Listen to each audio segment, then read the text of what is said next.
Hi students, welcome to delta the science and tech point. मैं तुषार राउत और आज हम लोग स्टार्ट करने जा रहे हैं सिविल और mechanical groups related first year polytechnic diploma students के लिए एक बेसिक और फंडामेंटल इंपॉर्टेंट सब्जेक्ट की video lecture series engineering mechanics को। फर्स्ट ईयर में आप लोग engineering graphics, engineering mathematics, engineering mechanics जैसे बेसिक और फंडामेंटल सब्जेक्ट को फोकस करते हो। हायर लेवल पर आप लोग strength of material, theory of structure, theory of machines को स्टडी करते हो या फिर डिजाइन रिलेटेड सब्जेक्ट को फोकस करते हो। कोर सिविल इंजीनियरिंग हो या फिर कोर मैकेनिकल इंजीनियरिंग सब्जेक्ट्स हो, सारे सब्जेक्ट के लिए बेसिक और फंडामेंटल सब्जेक्ट होता है इंजीनियरिंग मैकेनिक्स। इसीलिए फर्स्ट ईयर में इसे स्टडी करना, अच्छी तरह से फोकस करना और जो कंसेप्ट्स होते हैं उसे अच्छी तरह से स्टडी करके दिमाग में फिट करना, ये आपके लिए इंपॉर्टेंट टास्क होता है। और इसी पर आपके सारे सब्जेक्ट बेस होते हैं, इसलिए एक बेसिक और फंडामेंटल भी है, सिविल और मैकेनिकल दोनों ब्रांचेस पॉइंट ऑफ व्यू। और यही सब्जेक्ट इस वीडियो लेक्चर सीरीज में हम लोग फर्स्ट ईयर डिप्लोमा स्टूडेंट्स के लिए कंप्लीट करने वाले हैं। Maharashtra state board of technical education यानी एमएसबीटी के सिलेबस में इसे 5 चैप्टर्स 5 यूनिट्स में डिवाइड किया है। Simple lifting machines, analysis of forces, equilibrium of forces, उसके बाद में फ्रिक्शन और लास्ट में centroid and centre of gravity. और जो सेकेंड पोर्शन होता है इसी सब्जेक्ट के रिलेटेड, वो आप लोग नेक्स्ट लेवल पर स्टडी करते हो स्ट्रेंथ ऑफ मटेरियल में। But strength of material study करने से पहले इंजीनियरिंग मैकेनिक्स पूरा क्लियर होना आपके लिए सबसे इंपॉर्टेंट होता है। और इसी इंजीनियरिंग मैकेनिक्स को आज हम लोग यहाँ पर स्टार्ट करने जा रहे हैं। So this is a good news for first year polytechnic civil और mechanical engineering student to cover all your syllabus in this video lecture series. और आज हम लोग फर्स्ट चैप्टर को इस वीडियो लेक्चर सीरीज में स्टार्ट करने वाले हैं। अगर ये वीडियो लेक्चर सीरीज आपको अच्छी लगती है तो वीडियोस को लाइक करिए, आपके दोस्तों के साथ जरूर शेयर करिए ताकि वो भी आपके साथ में इंजीनियरिंग मैकेनिक्स को पढ़िए। और फर्स्ट टाइम इस चैनल को विजिट कर रहे हो और मैकेनिक्स स्टडी करना चाहते हो तो चैनल को जरूर सब्सक्राइब भी कर लीजिए। सो आज हम लोग फर्स्ट चैप्टर स्टार्ट करने वाले हैं। पहले बार बता देता हूं कि पूरी वीडियो लेक्चर सीरीज में हम लोग सिर्फ सिंपल मशीन ही नहीं, पूरा सिलेबस इस वीडियो लेक्चर सीरीज में कवर अप करने वाले हैं। और एश्योर्ड करता हूं कि आपके थ्योरी पॉइंट्स, उसके साथ साथ में कैलकुलेशन, कैलकुलेटर कैसे यूज करना है और सारे जो बेस होते हैं, ये पूरे बेस हम लोग यहां पर क्लियर करने वाले हैं। सो स्टार्ट करते हैं first chapter, that is simple lifting machines. जो आज हम लोग सिर्फ सिंपल लिफ्टिंग मशीन्स रिलेटेड जो बेसिक फंडामेंटल कांसेप्ट्स है, सिंपल लिफ्टिंग मशीन्स किसे कहते हैं, ये पोर्शंस कवर अप करने वाले हैं। सो पहला चैप्टर है that is simple lifting machine. जैसा वर्ड है बेटा सिंपल, ऐसी इस मशीन के डेफिनेशन या फिर कंसेप्ट भी है, that is simple lifting machine. So it is machine या फिर डिवाइस। सो बेटा 3 इडियट्स हम लोग देखते हैं। आमिर खान हमें बताता है कि हर कोई डिवाइस, हर कोई चीज जो इंसान का काम हल्का करता है, कम करता है, एफर्ट्स कम होते हैं, ऐसे सारे चीजों को हम लोग मशीन कहते हैं। और यही डेफिनेशन यहां पर यूज होती है। एक्चुअली मशीन की डेफिनेशन वो आमिर खान वाली नहीं होती है। थ्योरी ऑफ मशीन्स में हम लोग उसे हायर लेवल पर स्टडी करते हैं, बट आज के डेट में हमारे लिए वो डेफिनेशन सफिशिएंट होती है, यानी कि simple lifting machine. So machine क्या होता है बेटा? सो मशीन होता है एक सिंपल डिवाइस। तो ध्यान रखना बेटा, what is mean by machine? Machine एक डिवाइस है, एक असेंबल सिस्टम्स होती है। इस असेंबल सिस्टम को हम लोग यूज करते हैं। सो उसके बाद में डिवाइस है, किस पर्पस के लिए यूज किया हुआ है? तो इसका पर्पस इस स्टेटमेंट में है भाई, that is to lift the load. आपको ध्यान रखना है, मशीन हम लोग लिफ्टिंग पर्पस के लिए यूज करते हैं। So that is lift is my purpose. So lift करना है मुझे। उसके बाद में कैसी मशीन है बेटा? तो सिंपल मशीन है, एकदम सिंपल। वर्ड जितना सिंपल है उतनी इजी मशीन है। So simple lifting machines basically simple devices होते हैं और वो डिवाइसेस क्या करते हैं? तो लिफ्टिंग करते हैं। सो टेक्निकली जब हम लोग सिंपल मशीन्स की बात करते हैं या फिर सिंपल लिफ्टिंग मशीन्स की बात करते हैं तो सिंपली एक डिवाइस होता है। क्या होता है बेटा? Device. So it is a device which is used to lift. जो डिवाइस हम लोग यूज करते हैं, use to lift heavy weights. ध्यान रखना है बेटा, बेसिकली सिंपल मशीन की डेफिनेशन या फिर पर्पस क्या होता है? सिंपल मशीन का पर्पस होता है it is used to lift a heavy weights. जो हेवी लोड होते हैं, हेवी वेट होते हैं, उसे लिफ्ट करने के लिए हम लोग सिंपल मशीन यूज करते हैं। सिंपल। ये तो बेटा छोटा बच्चा भी बोलता है कि मशीन जिसे हम लोग लोड या फिर हेवी वेट उठाते हैं, तो इससे उठाने के लिए हम लोग कुछ तो देना है। सो जो देने वाला होता है फोर्स या फिर उसे हेल्प करके हम लोग उसे उठाते हैं, उस फोर्स की कंपैरिजन अगर हम लोग करते हैं तो वो छोटा होता है. So device use to lift a heavy load और हेवी वेट यूजिंग, क्या यूज करना है हमें, using comparatively smaller effort force. इसे हम लोग comparatively small amount of force देकर उठाते हैं. मतलब बेटा इंसान जो है ना वो लालची प्राणी है, छोटा सा देता है, छोटा सा एफर्ट अप्लाई करता है, छोटा सा फोर्स देता है और उसका हेल्प लेकर हेवी वेट को उठाता है. सो जो उसके लिए जो सिस्टम उसने बनाई है, जो डिवाइस उसने बनाया, जिसमें हम लोग छोटा सा एफर्ट देने वाले, कम एफर्ट देने वाले, कम फोर्स अप्लाई करने वाले और कम फोर्स अप्लाई करने के बाद में हेवी वेट को उठाने वाले हैं, कंपैरेटिवली एफर्ट से ज्यादा वेट को उठाने वाले हैं. और ये जो डिवाइस हम लोगों ने बनाया है ना, उस डिवाइस को हम लोग सिंपल मशीन कहते हैं. सिंपल है, डेफिनेशन कुछ ज्यादा लॉजिकल या फिर कोई ज्यादा कॉम्प्लिकेटेड नहीं है. So what is simple lifting machines? Simple lifting machines are a device which is used to lift heavy weight or heavy loads using comparatively smaller effort or force. Come force देकर मुझे lift करना है. ऐसे होता है कि दुनिया में होता है ना बेटा. बहुत सारे एग्जांपल्स हमारे लाइफ में होते हैं. बेस्ट एग्जांपल देखते हैं. जब टायर जो होता है, ट्रक है, हेवी लोडेड ट्रक है, उसका टायर पंचर हो चुका है. सो ट्रक का वेट तो टन में है बेटा, बहुत सारा हेवी ट्रक है और उस टायर को अगर मुझे निकालना है तो मुझे उसको लिफ्ट करना है. सो लिफ्ट करने के लिए क्या यूज करता है सर? वो एक डिवाइस यूज करता है जिसका नाम होता है स्क्रू जैक. वो स्क्रू जैक एक्सल के नीचे लगाता है और एक सिंपल पर्सन होता है, एक या फिर दो पर्सन हेल्प करने के लिए होता है. तो दूसरा, उसे एक लंबा रॉड होता है जिसे हम लोग टॉमी रॉड कहते हैं. वो टॉमी रॉड लेकर उसे घुमाता है. जैसे जैसे वो उसको घुमाता है, थोड़ा थोड़ा थोड़ा थोड़ा ट्रक हमारे लिए लिफ्ट हो जाता है.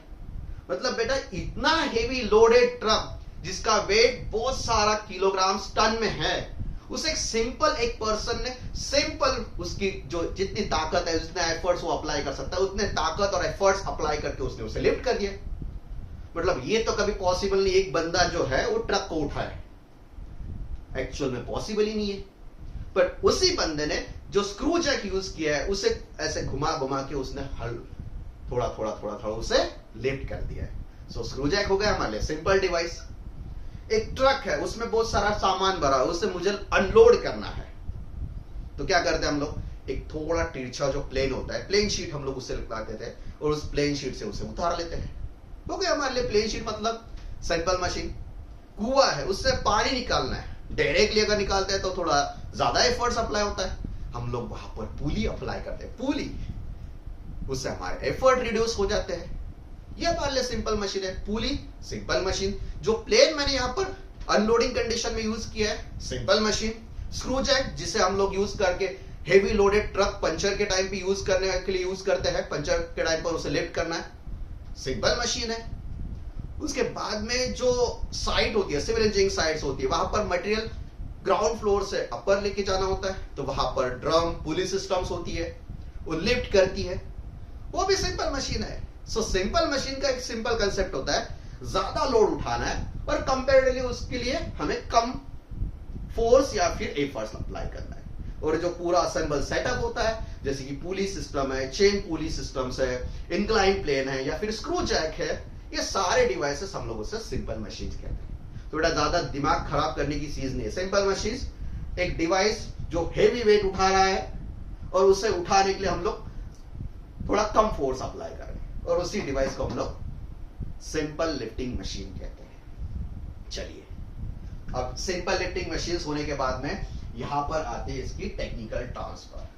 सो टेक्निकल टर्म्स कौन सी है बेटा? सो एक बात आपके दिमाग में कंफर्म होनी चाहिए, मशीन यहां पर जो यूज करने वाले इस चैप्टर में, ये हेवी लोड को उठाने वाली है, मतलब इसे उठाना है. सो जो हेवी लोड ये मशीन पर उठाया जाता है या फिर इसके उठाने के लिए हम लोग इस मशीन को यूज कर रहे हैं, उस हेवी लोड को ही हम लोग टेक्निकली लोड कहते हैं. इस चैप्टर में पहली टेक्निकल टर्म होती है जिसका नाम है लोड, और इसे हम लोग डिनोट करते हैं कैपिटल डब्ल्यू से. ध्यान रखिए बेटा, सबसे पहले टेक्निकल टर्म होती है load. What is mean by load?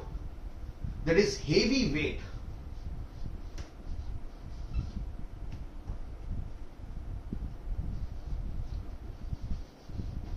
which has to be lifted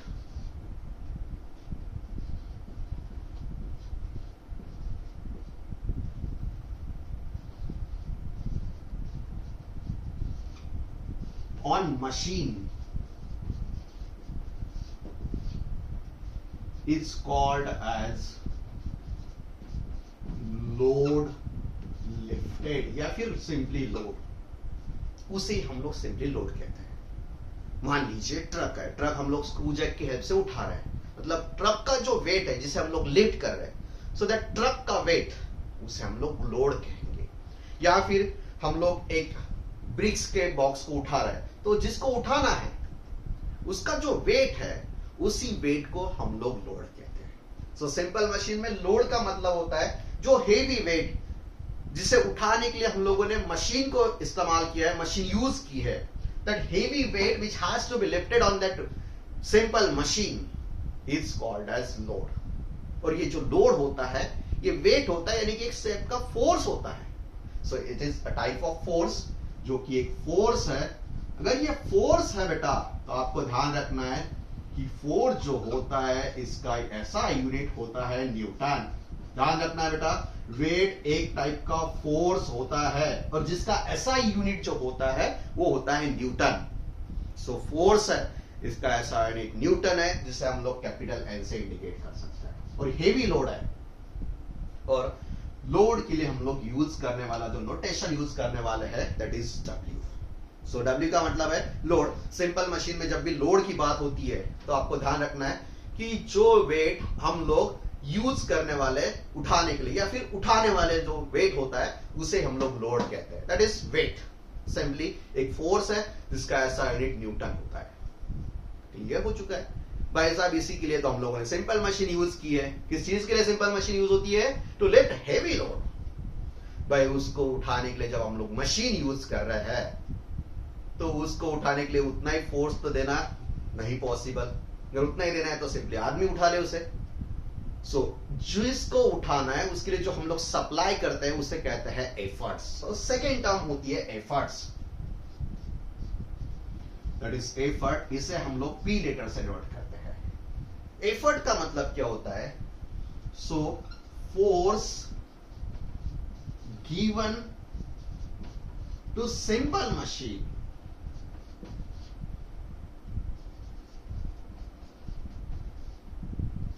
to lift that heavy load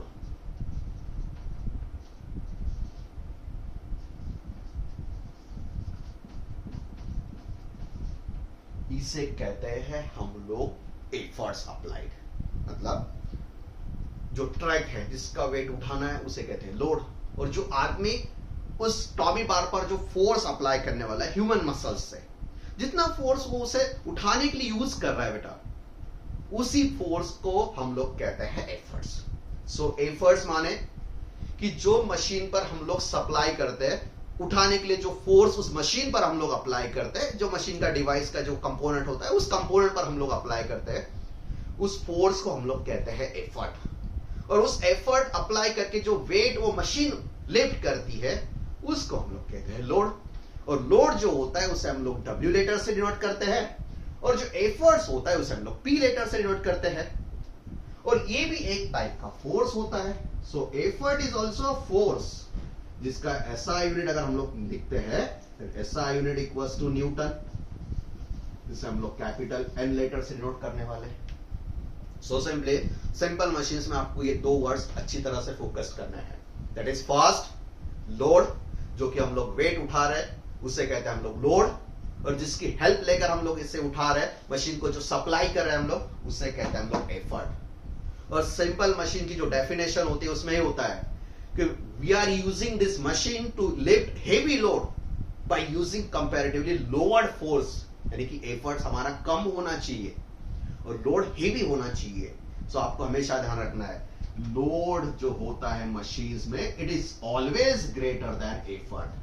अगर ऐसा नहीं है बेटा तो हमारी मशीन कुछ काम की नहीं है। अगर ऐसी कंडीशंस नहीं है मतलब हमारी मशीन कुछ काम की नहीं है। नहीं तो फुकट में हम लोग क्यों वेस्ट करें उस मशीन पर? उसका पर्पस ही है हेवी लोड उठाना चाहिए, और उसे उठाने के लिए हमें कोई तकलीफ नहीं होनी चाहिए, एफर्ट्स कम होने चाहिए। सो आपको ध्यान रखना है, load is always greater then efforts, और दोनों फोर्सेस ही होते हैं। लोड भी एक वेट है यानी फोर्स है, और जो एफर्ट्स हम लोग फोर्स अप्लाई करते हैं वो भी एक टाइप का फोर्स होता है। सो दोनों का यूनिट सेम, और दोनों एक ही फिजिकल क्वांटिटी है। उसके बाद में जनरली क्या होता है कि जो वेट उठाते हैं हम लोग, उससे अगर डायरेक्टली वेट में अगर नहीं बोलता है, मान लीजिए बॉक्स है, इस बॉक्स को उठाना है, और आपको प्रॉब्लम में दिया है कि इसका जो मास है ना बेटा, मास 100 kg है। ध्यान रखिए, मास मतलब वेट नहीं होता है। वेट यानी एक टाइप का फोर्स होता है जो कि अर्थ, जो प्लैनेट है, वो उसके सेंटर की तरफ खींचता है। That is gravitational force of attraction. ध्यान रखिए, व्हाट इज वेट?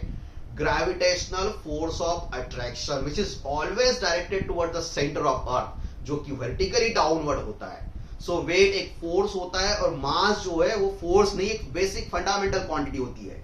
अगर मुझे बताया गया कि 100 kg का ब्लॉक मुझे उठाना है, सो 100 kg is not my load. 100 kg पर लगने वाला जो वेट है वो मेरा लोड है। सो आपके मन में क्वेश्चंस होता है, सर अब ये मास दिया हुआ है, वेट कैसे कैलकुलेट करना है? सो बेटा, वेट कैलकुलेशन के लिए ध्यान रखना है, वेट जो होता है ब्लॉक का, ये हमेशा होता है m into exertion due to gravity g। So अगर आपको मास दिया हुआ है किसी ब्लॉक का, उस मास के अकॉर्डिंग आपको वेट कैलकुलेट करना है, तो कुछ नहीं करना है। जो एक्सर्शन ड्यू टू ग्रेविटी होता है g, जो कि अर्थ के लिए 9.81 है, इससे आपको मल्टीप्लाई करना है, और आप लोग सीधा इस मास को कन्वर्ट करने वाले वेट में। सो आपको ध्यान रखना है, अगर मास दिया हुआ है तो g से मल्टीप्लाई करके उसे वेट फॉर्मेट में यानी फोर्स फॉर्मेट में कन्वर्ट करना है। उसके बाद में उससे हम लोग लोड कहते हैं। 100 kg is not load, 100 kg is my mass of that load, and the weight equals to 100 multiplied by exertion due to gravity g, जिसे हम लोग 9.81 SI यूनिट सिस्टम में मल्टीप्लाई करने वाले हैं। उसके बाद में वो वेट में कन्वर्ट होता है। सो अगर आपका कोई न्यूमेरिकल होता है जिसमें अगर मास दिया हुआ है, तो आपको ध्यान रखना है, लोड या फिर वेट कन्वर्शंस के लिए आपको एक्सर्शन ड्यू टू ग्रेविटी से उसे मल्टीप्लाई करना होता है। चलिए बेटा, सो मशीन्स तो हो चुके हैं, 2 पॉइंट्स भी आ चुके हैं। लोड उठाने वाला फोर्स, एफर्ट उठाने के लिए जो मैंने सप्लाई किया, जो दिया मशीन को, उसका फोर्स, दोनों फोर्सेस है, इसे हम लोग लोड और एफर्ट्स में डिवाइड कर चुके हैं। दिमाग चलता है आदमी का, कौन सी मशीन खरीद ली जाए। अगर मशीन खरीदने बेटा, तो वो खुद का देखने वाला है, खुद का फायदा देखेगा कि कौन सी मशीन मेरे लिए एडवांटेजियस है। सो एडवांटेजेस के लिए हम लोग एग्जांपल फोकस करते हैं। मान लीजिए कि मेरा वेट उठाना है मुझे 1000 न्यूटन में।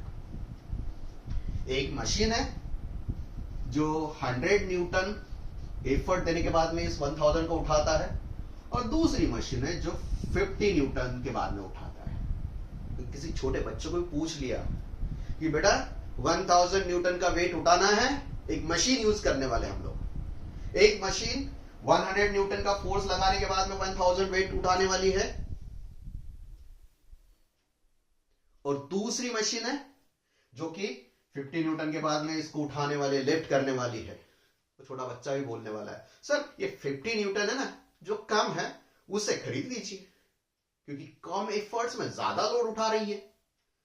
सो इसी पॉइंट ऑफ व्यू लोड और एफर्ट का जो कंपैरिजन होता है, वो कंपैरिजन भी हमारे लिए इंपॉर्टेंट होता है।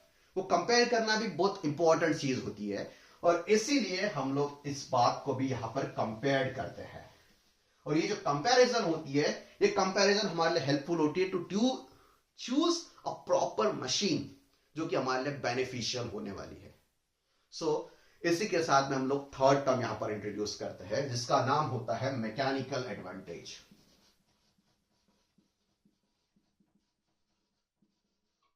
एडवांटेज, इसका नाम है बेटा मैकेनिकल एडवांटेज। ये थर्ड टर्म है जिसे हम लोग MA कंसिडर करते हैं। ध्यान रखिए बेटा, capital W standard notation for load, capital T is a standard notation for effort, और MA is a standard notation for mechanical advantage. So mechanical advantage कितना है बेटा? So mechanical advantage for any machine हम लोग compare करते हैं कितना effort कितना लोड उठा सकता है उस चीज के अकॉर्डिंग. सो उस चीज के अकॉर्डिंग इसे हम लोग मैकेनिकल एडवांटेज कहते हैं. सिंपली हमारा एक सिंपल रूल है, कम एफर्ट्स में ज्यादा लोड उठाने वाला ज्यादा एडवांटेजियस है. सो जिसमें कम एफर्ट है और ज्यादा लोड उठा रहा है वो हमारे लिए ज्यादा एडवांटेजियस है, और इसी पॉइंट ऑफ व्यू हम लोग इस चीज को फोकस करते हैं. So mechanical advantage of any machine और mechanical advantage of any simple machine device simply एक रेशो है या फिर कंपैरिजन है, that is ratio of load lifted by machine divided by efforts given to lift that load. ये जो comparison ratio है बेटा, जिसमें हम लोग क्या करने वाले हैं, जो लोड है कितना लोड उठाया उसने, उसका लोड, और उससे अगर हम लोग डिवाइड करते हैं comparison point of view to lift that load, how much efforts we have applied, उस रेशो को अगर हम लोग कर लेते हैं तो वो रेशो हमारे लिए एडवांटेज बताता है कितना एडवांटेजियस है. और यही जो रेशो है simple machines point of view हमारे लिए मैकेनिकल एडवांटेज बनता है. So what is mechanical advantage? Mechanical advantage simply a ratio of load divided by effort. Simply load और एफर्ट का जो रेशो है इसे हम लोग मैकेनिकल एडवांटेज कहते हैं. सो it is a ratio of load lifted by machine to the effort given to lift that load on that machine. उसे हम लोग mechanical advantage कहते हैं. So mechanical advantage is simply a ratio of load to the efforts. चलिए, load to the efforts है. load यानी कि एक टाइप का फोर्स है, effort दूसरा भी फोर्स है, यानी कि दोनों फिजिकल क्वांटिटी सेम है. इसका अगर यूनिट न्यूटन है तो इसका भी न्यूटन है, न्यूटन न्यूटन यहां पर कैंसिल होता है, सेम फिजिकल क्वांटिटी है. और सेम फिजिकल क्वांटिटी का अगर रेशो है तो इससे कुछ भी यहां पर यूनिट नहीं है. सो यहां पर कोई यूनिट नहीं होता है, सिंपली एक नंबर होता है. सो मैकेनिकल एडवांटेज में कोई यूनिट नहीं लिखना आपको. मैकेनिकल एडवांटेज एक सिंपल न्यूमेरिक वैल्यू होती है, उसे कोई यूनिट नहीं होता है क्योंकि ये सेम फिजिकल क्वांटिटी यानी फोर्स और फोर्स का ही रेशो है. So no unit, it is unitless quantity और सिंपली एक नंबर होता है 1, 2, 4 या फिर 2 point something. और अब हम लोग दिमाग लगाते हैं. सो सिंपल मशीन की बेसिक डेफिनेशन यही होती है बेटा कि हेवी होना चाहिए लोड, यानी कि लोड की वैल्यू ज्यादा, एफर्ट की वैल्यू कम. तो यहां पर न्यूमरेटर और डिनोमिनेटर हम लोग कंपेयर करते हैं तो वेट जो है वो ज्यादा है, लोड जो है वो ज्यादा है, उसके लिए हम लोग एफर्ट्स कम अप्लाई करते हैं. So numerator is always greater than denominator. So W यानी load is always greater than effort. So आपको एक चीज का ध्यान रखना है. सो मैकेनिकल एडवांटेज जो है, न्यूमरेटर अगर बड़ा है सो it is always greater then 1. हमेशा मैकेनिकल एडवांटेज जो सिंपल लिफ्टिंग मशीन्स होती है उसमें ज्यादा ही होता है. अगर ऐसा नहीं है तो बेटा हमारी मशीन कुछ काम की नहीं है. उसमें हम लोग लोड जो है वो कम उठा रहे हैं और उसे उठाने के लिए हम लोग ज्यादा एफर्ट्स ले रहे हैं. मतलब 10 किलोग्राम को उठाना है, 10 न्यूटन को उठाना है, उसे हम लोग उठाने के लिए 100 kilo Newton 100 kilo Newton apply कर रहे हैं. मतलब 10 किलो न्यूटन उठाने के लिए 100 किलो न्यूटन हम लोग दे रहे हैं. मतलब ये तो कई अकल की अकलमंदी नहीं है. सो अगर ऐसे होता है तो मैकेनिकल एडवांटेज 1 से छोटा हो सकता है, बट ऐसे मशीन हम लोग नहीं खरीदते, यही यूज करते हैं. सो मशीन में लोड ज्यादा होता है, एफर्ट्स कम होते हैं. मतलब न्यूमरेटर ज्यादा है, बड़ा है, डिनोमिनेटर छोटा है. So simply mechanical advantage is always greater then 1. अगर ऐसा नहीं है तो आपकी मशीन कुछ काम की नहीं है, आपका एफर्ट ज्यादा है उसमें और लोड कम उठा रही है, ऐसी मशीन कुछ काम की नहीं है. सो सिंपली आपको थर्ड टर्म पर फोकस करना है, that is mechanical advantage. Mechanical advantage is a simple ratio of load lifted on that machine to the effort given to lift that type of load. So same quantities का ratio, इसीलिए कोई unit नहीं है, कोई unit नहीं बेटा, unitless quantity है, simply number है. और आइडियली अगर हम लोग देखते हैं तो लोड बड़ा होता है, एफर्ट्स कम होता है, स्मॉलर होता है. इस अकॉर्डिंग मैकेनिकल एडवांटेज, न्यूमरेटर बड़ा, डिनोमिनेटर छोटा, mechanical advantage is greater than 1 होता है. चलिए, अब सवाल ये खड़ा होता है कि ये ऐसे होता क्यों है. मान लीजिए कि एक 1000 न्यूटन का वेट उठाना है, उसके लिए हम लोग 100 न्यूटन से कैसे पॉसिबल होता है? सो 100 न्यूटन जो होता है या फिर 50 न्यूटन होता है, ये तो कंपैरेटिवली बहुत छोटा है, और उससे यूज करके हम लोग 1000 न्यूटन को उठा रहे हैं। ये पॉसिबल क्यों होता है? तो यहां पर एक सिंपल लॉजिक होता है, that is conservation of energy. यहां पर दोनों चीज में एनर्जी कंजर्व होती है, और वो कैसे कंजर्व होती है उसे हम लोग नेक्स्ट कंटिन्यू करने वाले। उसके पहले हम लोग एक दूसरी चीज पर फोकस करते हैं। आपको ध्यान रखना है, इसमें एनर्जी कंजर्व होती है, और आप अच्छी तरह से अगर ऑब्जर्व करते हो, वही एग्जांपल मैं कंटिन्यू करता हूं। कौन सा एग्जांपल बेटा? हेवी ट्रक पंचर हो चुका है, टायर को निकालना है, उसके लिए मैंने स्क्रू जैक लगाया है। स्क्रू जैक को एक अकेला आदमी ऐसे रोटेशन प्रोवाइड करके लिफ्ट कर रहा है।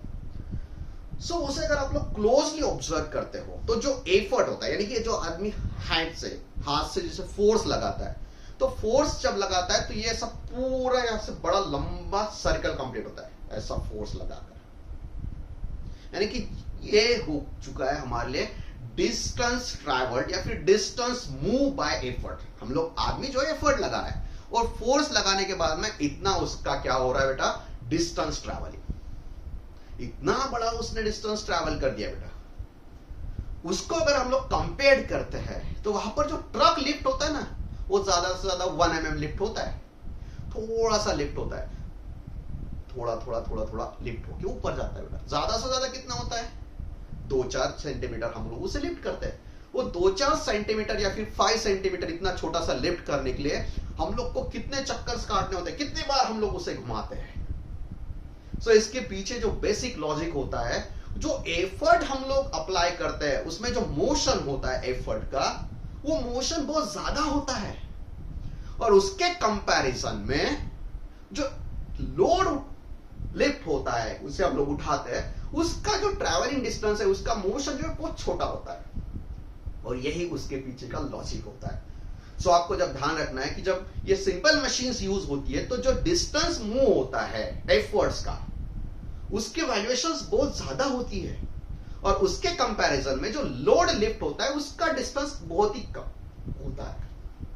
और वही लॉजिक इंपॉर्टेंट होता है टू इंक्रीज एफर्ट्स और मैकेनिकल एडवांटेज। जो एफर्ट्स होता है उसको कम करना है, और हेवी लोड उठाने के लिए यही एक लॉजिक होता है, जिससे हम लोग इनपुट और आउटपुट एनर्जी में कंसंट्रेट करने वाले। तो उसके पहले हम लोग एक कंसेप्ट फोकस कर रहे हैं, दैट इज डिस्टेंस मूव और ट्रैवल्ड बाय एफर्ट, और डिस्टेंस मूव और travelled by that is load. So इसी के अकॉर्डिंग यहां पर एक तीसरी टर्म, फोर्थ टर्म, यहां पर फर्स्ट टर्म हमारे लिए होती है load, second term effort, third term mechanical advantage, और यहां पर मैं फोकस कर रहा हूं फोर्थ टर्म, जिसका नाम है वेलोसिटी रेशियो, जिसे हम लोग VR से डिनोट करने वाले हैं। देखिए बेटा, यहां पर हम लोग स्टैंडर्ड नोटेशन यूज करते हैं। लोड के लिए कैपिटल W, एफर्ट के लिए कैपिटल P, मैकेनिकल एडवांटेज के लिए MA, और वेलोसिटी रेशियो इस टर्म के लिए हम लोग यहां पर फोकस करने वाले हैं, that is VR। So what is velocity ratio? तो मैंने आपको यही बताया बेटा, जो डिस्टेंस मूव होता है या फिर डिस्टेंस ट्रैवल्ड होता है वह एफर्ट, वो बहुत ज्यादा होता है compare to distance lift by that load, और उसी डिस्टेंस को हम लोग यहां पर कंपेयर करते हैं। So velocity ratio of any machine, जिसे हम लोग VR कहते हैं, it is an ratio of distance move by और travelled by effort to the distance move or traveled by load on that machine। ये दोनों का जो रेशो होता है बेटा, उस रेशो को ही हम लोग उस मशीन का वेलोसिटी रेशो कहते हैं। मतलब मान लीजिए कि यहां पर ये पूरा मोशंस करते हुए इसने 100 सेंटीमीटर का डिस्टेंस ट्रैवल किया है, और उसी 100 सेंटीमीटर के कंपैरिजन में यहां पर सिंपली इसने 0.1 सेंटीमीटर लिफ्ट किया है। सो ये 0.1 सेंटीमीटर ये हो गया डिस्टेंस लिफ्ट और डिस्टेंस मूव और डिस्टेंस ट्रैवल बाय लोड। और इस 0.1 सेंटीमीटर को लिफ्ट करने के लिए जो एफर्ट ने मोशन किया है वो किया है 100 सेंटीमीटर। सो इसे कहते हैं हम लोग डिस्टेंस मूव और डिस्टेंस ट्रैवल बाय एफर्ट, और इससे कहते हैं हम लोग डिस्टेंस मूव और distance travel by load. Load थोड़ा सा डिस्टेंस ट्रैवल करके लिफ्ट होता है और एफर्ट बहुत ज्यादा डिस्टेंस कवर करके हम लोग यहां पर यूज करते हैं।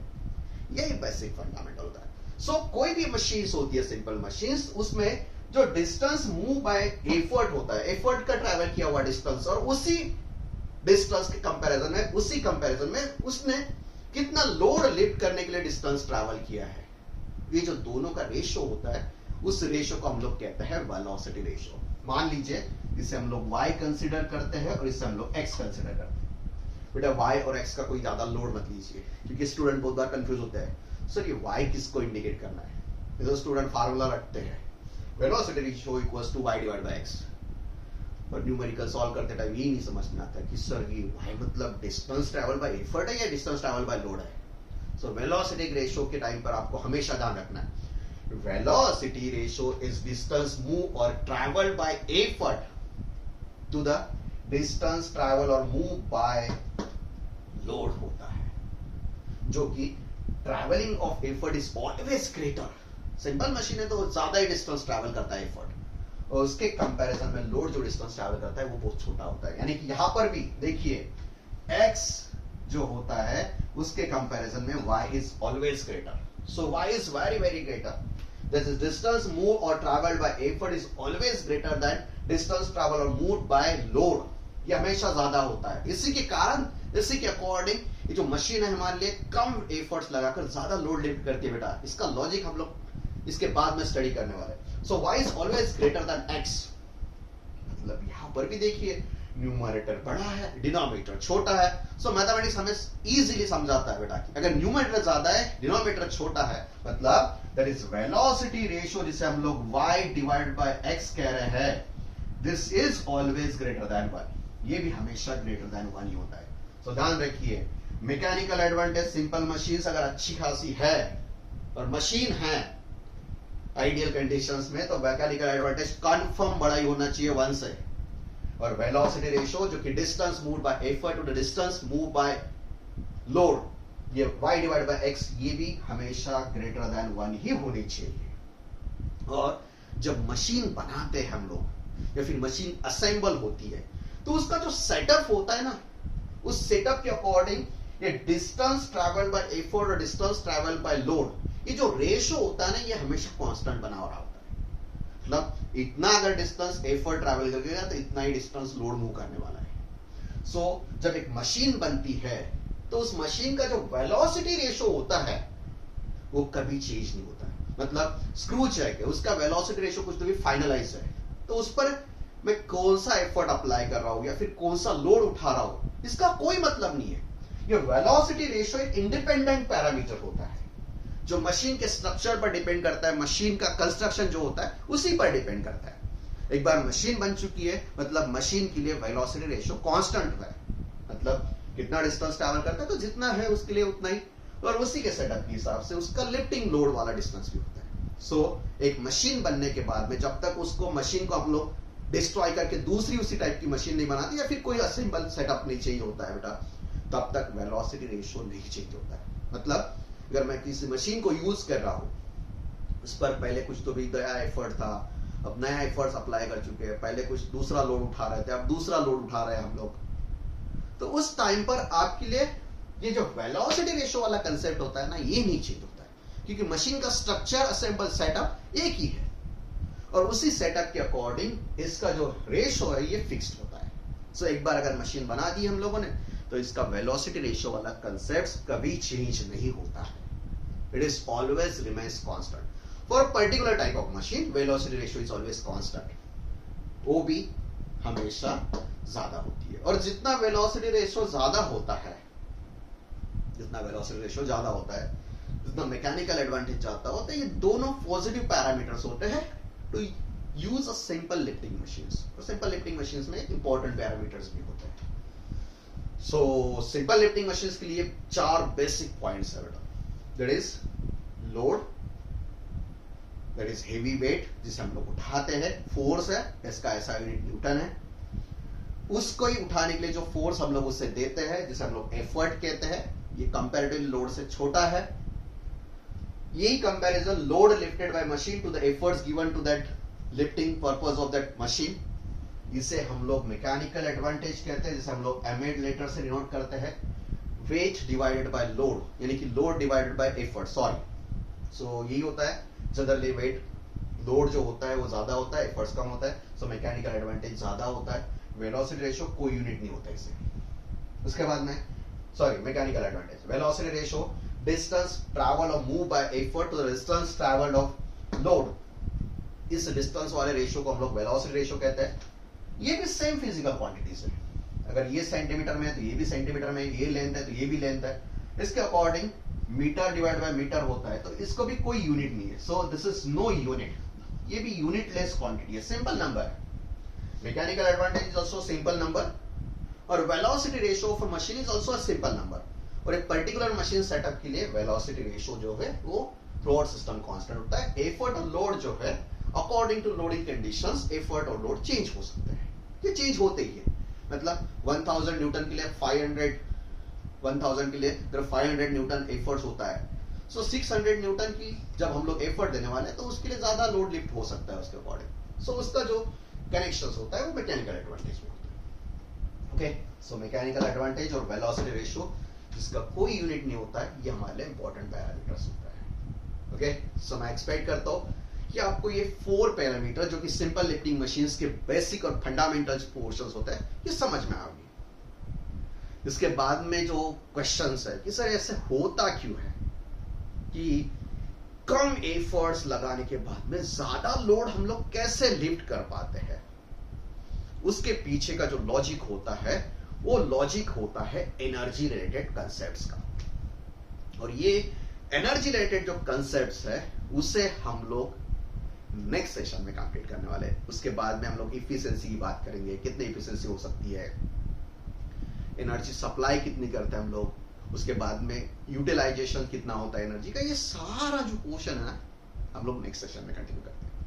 सो मैं एक्सपेक्ट करता हूं कि आप लोग को ये 4 बेसिक फंडामेंटल पॉइंट अच्छी तरह से समझ में आओगे. अगर आप लोग इसको स्टडी कर रहे हैं तो एक नोटबुक बना लीजिए. नोटबुक में ये चारों पॉइंट्स को अच्छी तरह से लिख लीजिए, पॉइंट्स को रिकॉर्ड कर लीजिए, और उसे हम लोग नेक्स्ट सेशंस में कंटिन्यू करेंगे. सो बेटा ये सीरीज पूरा लिफ्टिंग मशीन्स कंप्लीट करने वाला है. उसके बाद में फोर्सेस वर्सेस सब पोर्शंस कवर अप होने वाला है. और मैं एक्सपेक्ट करता हूं कि ये वीडियो लेक्चर्स आपको हेल्प करने वाली है और आपको इजी भी कराने वाली है कि भाई इंजीनियरिंग मैकेनिक्स का जो टेरर होता है, जो डर होता है, वो टेरर और डर आपके मन में नहीं होगा. मैं आपको एश्योर्ड करता हूं कि ये कुछ टेंशन वाली बात नहीं होने वाली. न्यूमेरिकल्स हो या थ्योरी कंसेप्ट हो या पूरा हो, इंजीनियरिंग मैकेनिक्स का यही ड्रॉबैक होता है, स्टूडेंट्स उसे समझ कर नहीं लेते. स्टूडेंट सिर्फ फार्मूला कॉन्सेंट्रेट करते हैं. बेटा फार्मूला तो कॉन्सेंट्रेट करना ही है, बट वो फार्मूला क्यों आता है, किस चीज के लिए वो फार्मूला बना हुआ है, वो चीज प्रैक्टिकली कैसे होती है लाइफ में. मशीन को लिफ्ट कर रहा है तो लोड है, लोड यानी फोर्स है, एफर्ट्स जिसको दे रहा है. सो उस चीज को आपको अच्छी तरह से समझ कर एडजस्ट करना है, उसको अंडरस्टैंडिंग पॉइंट ऑफ व्यू भी देखना है कि एफर्ट्स मतलब क्या है, मैकेनिकल एडवांटेज हमारे लिए बेनिफिशियल है, कितना लोड उठाया है उसे हम लोग न्यूमरेटर में लिखते हैं, उसे उठाने के लिए कितना फोर्स मैंने दिया है, उसे उठाने के लिए जो फोर्स हम लोग मशीन्स पर देते हैं उसे हम एफर्ट कहते हैं. तो मतलब ये एफर्ट हो चुका है. सो स्टेटमेंट वाइज उसके बाद में एक मशीन है तो उसका वेलोसिटी रेशियो एक बार डिसाइड हो चुका है, मतलब लोड बदल गया है, एफर्ट बदल गया है.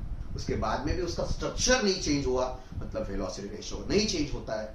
ये दोनों सेम फिजिकल क्वांटिटीज की रेशियो होता है, मतलब इसका कोई यूनिट नहीं होता है, इसका कोई यूनिट नहीं होता है. ये दोनों फोर्सेस होते हैं तो इसका ऐसा यूनिट न्यूटन होता है, इसका ऐसा यूनिट न्यूटन होता है. अगर लोड हमें मास फॉर्मेट्स में दिया है, उसका मास अगर हम लोग को पता है, तो मास को अगर हम लोग वेट फॉर्मेट में कन्वर्ट करना चाहते हैं तो उस मास को अर्थ प्लैनेट पर एक्सर्शन ड्यू टू ग्रेविटी से मल्टीप्लाई करना होता है, उसके बाद में वो वेट में कन्वर्ट होता है.